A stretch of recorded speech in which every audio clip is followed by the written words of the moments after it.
कर्नाटक विधानसभा चुनाव के परिणाम घोषित हो चुके हैं। सभी पार्टियों ने पूरे दमखम के साथ विधानसभा चुनाव में जोर आजमाइश की, लेकिन इस चुनाव में एक प्रत्याशी सबसे ज्यादा सुर्खियों में रहा।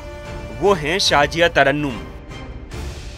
शाजिया तरन्नुम के सुर्खियों में रहने की वजह उनकी संपत्ति है।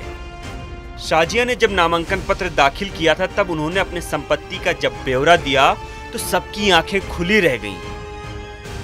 हैरान करने वाली बात यह है कि शाजिया एक हाउसवाइफ हैं। इन्होंने संपत्ति के मामले में कर्नाटक के स्वास्थ्य मंत्री और उद्योग मंत्री को भी पीछे छोड़ दिया है। शाजिया 100 या 200 करोड़ की नहीं बल्कि 1622 करोड़ रुपए की मालकिन है। हाँ, ये आंकड़े आपने सही सुना, 1622 करोड़ रुपए। आप जानकर भौचक्के हो जाएंगे कि ये महिला प्रत्याशी ना तो कोई कारोबार करती है और ना ही कोई नौकरी करती है। 37 साल की शाजिया की संपत्ति का राज जानना है तो सबसे पहले शाजिया के पति के बारे में जानते हैं। उनके पति का नाम यूसुफ शरीफ उर्फ केजीएफ बाबू है।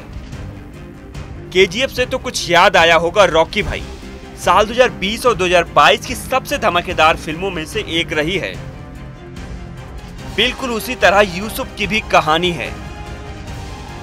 यूसुफ शरीफ कभी कबाड़ का कारोबार करते थे। 14 भाई बहनों में यूसुफ सबसे बड़े थे। इनका बचपन बेहद मुफलसी में बीता था। पिता बेंगलुरु में ऑटो चलाते थे। कबाड़ कारोबार से जब घर का खर्च नहीं चला तो यूसुफ गोल्ड माइन के साथ स्क्रैप डील के सहयोग के रूप में काम करना शुरू किया। ये माइंस के केजीएफ में सोने की खदान में लगी हुई थी।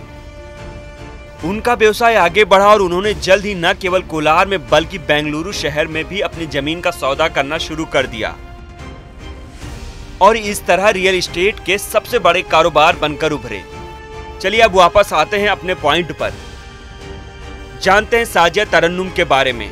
शाजिया तरन्नुम महज 7वीं तक पढ़ी लिखी हैं।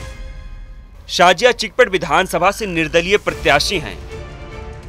37 साल की शाजिया एक साधारण गृहिणी हैं। यूसुफ यानी शाजिया के पति 2021 में एमएलसी चुनाव में सबसे अमीर प्रत्याशी थे। बता दें कि साल 2018 के चुनाव के दौरान घोषित की गई संपत्ति की तुलना में केजीएफ बाबू की संपत्ति में 121 करोड़ रुपए की कमी आई है। पिछली बार दायर उनके हलफनामा में उनकी संपत्ति 1743 करोड़ रुपए की थी। फिलहाल केजीएफ बाबू की तरफ से दावा किया गया था कि कांग्रेस ने मुझे टिकट देने का वादा किया था, लेकिन पार्टी ने आखिरी समय पर टिकट देने से इनकार कर दिया, जिसके बाद मुझे अपनी पत्नी को चुनावी मैदान में उतारना पड़ा।